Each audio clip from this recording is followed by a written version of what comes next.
Hello, friends. Lee Sanders back with you all for another album review. As this go round, Robert Plant is back with a new album. Definitely comes with quite a twist. Of course, I'm talking about Robert Plant and Saving Grace featuring Suzi Dian. The album dropped on Friday, September 26, 2025. So new music Friday alert, new music alert.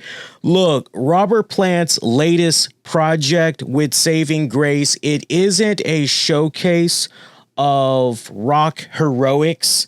It's a seductive, meditative, ensemble-driven record that places atmosphere above fireworks and theatrics, if that makes sense.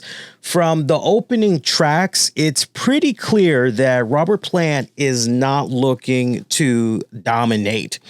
On songs like Soul of a Man, for example, we find that Robert Plant, nor even Suzi Dian, who we'll talk more about in just a bit, aren't even the lead on that track. It's actually another band member. So we really find all throughout this album, Robert Plant has no problem tucking himself away in backing vocals, harmonies, but most of the time letting Suzi Dian and the rest of the band share their or have their time in the spotlight, I should say. It is definitely a very far cry from his days since Zeppelin. And you can even make an argument that, not for nothing, Robert Plant has been preparing us for this for many, many years now. It goes as far back as 2010's Band of Joy, or if you're thinking about his last solo effort, which was 2017's Carry Fire, which we reviewed that and a couple of other Robert Plant albums on our YouTube channel. So have a look-see under our album review section and definitely let me know what you think. Of course, you're also thinking about his collaboration efforts with Alison Krauss, especially with what went down back in 2021, Raising the Roof. It seems that each step has basically moved Plant closer and closer, but further and further from center stage and focusing more on deeper collaborations, deeper connections in collaborating. Now, musically, Saving Grace thrives on great restraint. The arrangements are sparse but rich. Acoustic guitars, banjo, cellos, multi-layers of harmonies, building a rainy day kind of mood. This is definitely one of those albums where you're kicking back, you're watching the rain outside and it's just pouring. You got that cup of coffee or tea and you're just in that meditative reflection type of zone, basically. The pacing for this album rarely kicks into another gear. Dare I say, it does not kick into another gear at all. It's very consistent. And sometimes it gets to the point where it feels very repetitive. This also marks, at least, it depends on how technical you want to get, but this at least marks the third time that Robert Plant has gone all in on a covers project. Of course, following Dreamland from 2002 and then Band of Joy in 2010. If you count his collaborations with Alison Krauss, Raising Sand and Raising the Roof, Saving Grace technically is that fourth or fifth entry into his covers heavy catalog. At this stage, Plant seems more interested in being a curator of tradition than a writer of originals. Now, y'all can take that how you want it. That's not me being disrespectful at all.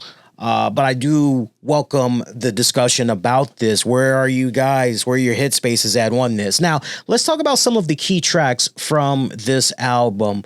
Higher Rock, and this is my personal favorite list of key tracks from this album. Higher Rock, I feel, really sets the tone with the acoustic grit.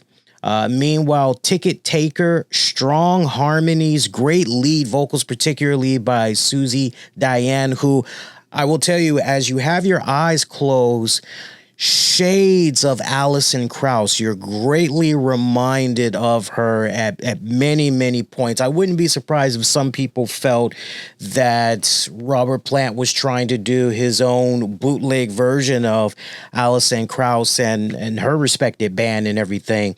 But Ticket Taker, definitely a very strong track with Suzi Dian on vocals. Soul of a Man really showcases the hell out of Robert Plant stepping back, and Suzi Dian, for that matter, completely letting another bandmate take the lead.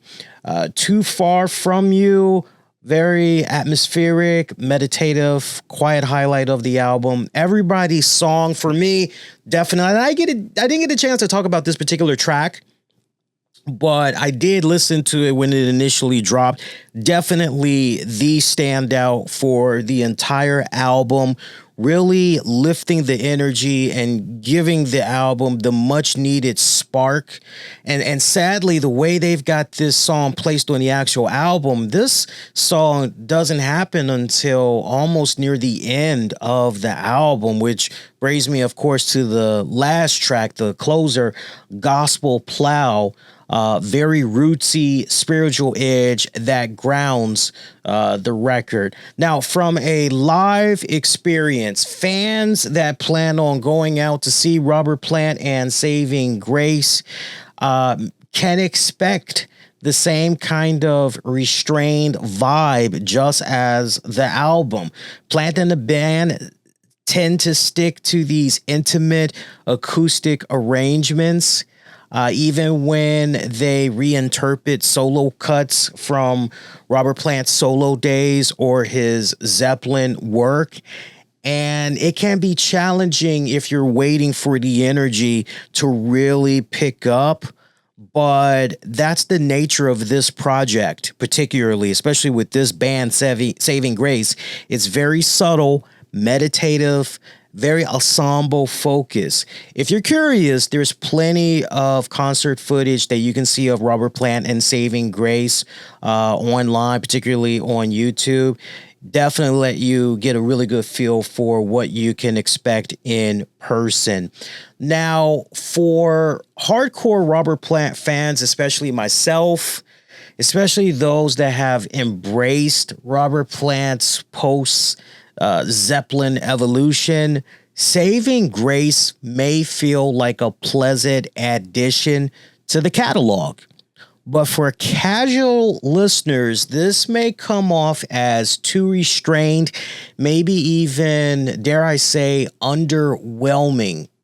For me, the album never really shifts gears. It stays in one lane. Plant was often too much in the background, and the production lacked a polish that I feel really could have elevated it. Remember when Robert Plant once complained about his collaboration with Jimmy Page for the Walk into Clarksdale album, how he felt it sounded too raw and crunchy and all that? Well, in regards to how this album with Saving Grace is, not crunchy, but it definitely made me feel as though I was listening to a glorified house band, so to speak. You know, this album, I really went into this wanting to really, really, really love it, really trying to embrace it. But I only found myself, out of the 10 tracks that lasted only 41 minutes, I only really found myself truly invested in 3 tracks at most. And that pretty much was it. It's just interesting. You know, this album, it almost feels like a side quest, I would have to say. You know, if you're really expecting for Robert Plant, like with Band of Joy, Carry Fire, you're not going to get that at all. I'm letting you know that right now. You are not going to get that at all. This is an album in its own respected lane. It's got its own respected vibe. And look, that may be enough for some fans. For some fans, they may say, look, I'm not really expecting that much from Robert Plant, 77 going on 78.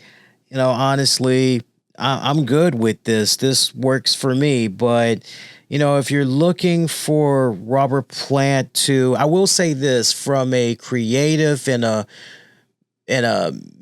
musical ship, you know, with brothers and sisters, I would definitely say you really do feel that chemistry / synergy from this band. It definitely shines all throughout this album. I personally feel, but this album musically really drives on restraint. It is greatly all about restraint, especially as far as Robert Plant goes on the vocals and everything. Is interesting because if you're expecting Zeppelin fire or even more dynamic textures of Carry Fire, this record is definitely going to feel very flat for you all. And man, when you do the comparisons of this album to his collaborative efforts with Alison Krauss, at least with Krauss, you can say, okay, this was more, you know, both of them were equal when it came to singing duties, the harmonies, more of a polished production feel. They knew exactly the type of songs that they wanted to tackle. This felt more of a mainstream type of compared to this, right? But I do want to give a shout out to Suzi Dian on vocals, production, accordion, very good. Tony Kelsey, acoustic guitar, electric guitar, baritone guitar. Barney Brown, cello. Ollie Jefferson on drums. I mean, nice little throwback. But I will tell you this in closing. If you were to close your eyes and without having Patty Griffin in there, because we know she had toured with Robert Plant for a little bit, if you just closed your eyes and you just listened to both of these bands, Saving Grace and say Band of Joy, you could almost make an argument. I kind of don't really know the difference to a certain degree, but to a more keener ear, you would definitely be able to go, no. That's Band of Joy. And that's so with that in mind, my overall rating for Robert Plant and Saving Grace featuring Suzi Dian, I got to give it a 6 out of 10, a modest 6 out of 10. What say you guys? Did you all end up listening to the album? Did you pick up a physical copy? Let me know your thoughts about it. And if you plan on seeing Robert Plant and Saving Grace on tour when they come to your respected neck of the woods. If you're new, welcome. If you haven't done so already, make sure you hit the subscribe button so you don't miss out on future content that comes your way here on a weekly basis. We're always doing multiple uploads. If you got any album suggestions you want me to check out, have at it. Hit me up. Love hearing from you guys. You can definitely get at me all throughout social media using the keywords, the RCWR show. Once again, Robert Plant and Saving Grace featuring Suzi Dian.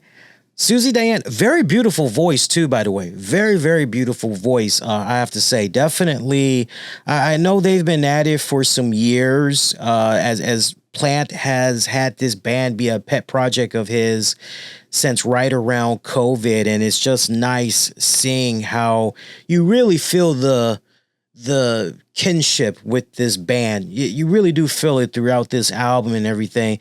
It'll be interesting to see where Robert Plant goes, how long he goes with this band. I'm very, very curious because normally his pattern has been 2 albums and he's done. And normally the pattern here is typically, okay, we're going to do 1 album full of covers. Then we're going to jump out. We're going to do an album of new material. So I just can't help but wonder if Robert Plant already has that iron in the fire and he's already thinking about another album with Saving Grace, and that's going to consist of new material. Gotta say, I'm quite surprised too that at least with Band of Joy, if I'm not mistaken, and you guys can correct me, at least when it came to Central 209, that was a new track, if I'm not mistaken, but everything else was like cover songs, I think. I'm surprised that Saving Grace didn't at least do one new song just to really test out the waters and everything. Very surprised at that. But once again, Robert Plant, Saving Grace, featuring Suzi Dian, getting a 6 out of 10 by yours truly. That's going to do it. Sound off. Let me know what you guys think. And until next go round, I'm wishing all of y'all to be safe. Most importantly, be kind to one another. I'll see you guys next go round. Take care.